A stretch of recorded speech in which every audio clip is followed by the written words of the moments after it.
I was thinking about an ego death, and there's so many different ways to describe it.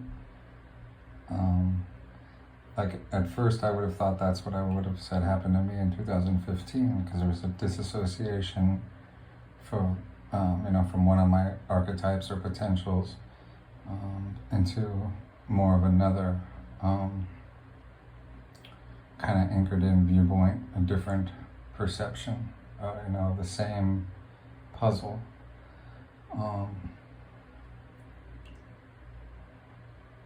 I know that we will be tested, and from another point of view, like our ego is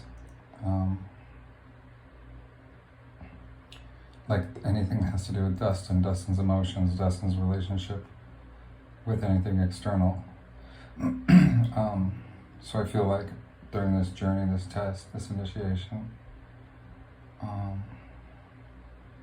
we're going to eventually be tested with all of the potential emotions that would anchor us into this realm, this reality, this box, this plane of existence.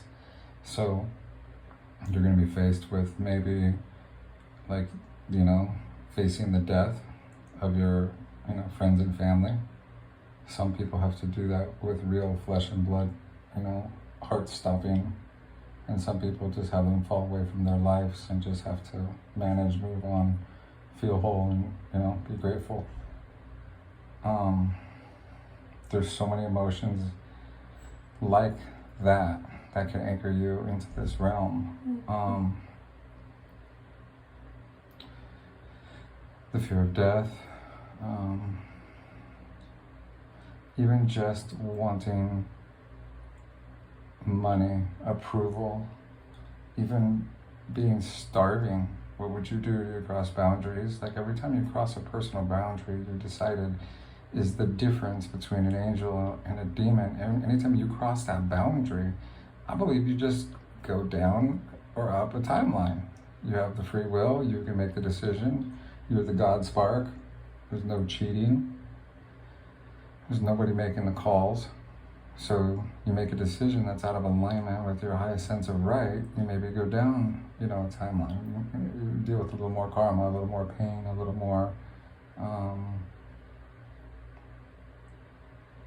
just a return of energy. If there's going to be fear or ignorance, then it's just going to be energy. Energy is energy. Sometimes it's going to feel like fear and ignorance, or it might come back with its cousin. It's going to. So, when you're tested with being homeless or being even like horny or just unable to break away from drugs or alcohol or something, like whatever humanly thing that is stronger than you, emotion or habit, it's just going to keep smacking you in the face until you disassociate with that. That's one form of an ego death.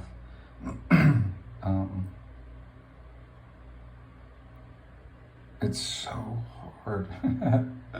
It's so beautiful. It's so everything, because at least we have forever to figure it out. I'm here for you.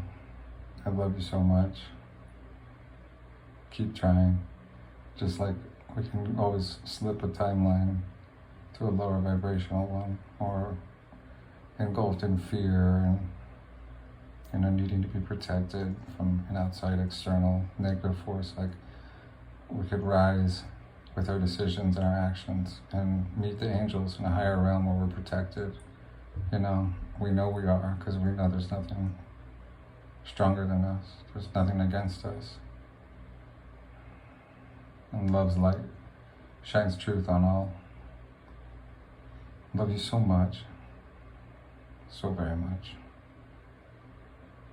Sorry if you don't like my toes. It is what it is. I just wanted to talk to you about this.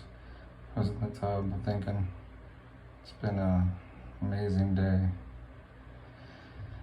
Pretty exhausted. Bebop woke me up at 4 a.m, throwing up in the bed. He's fine. We've been doing lots of different types of food, because where I'm at, there's not a lot.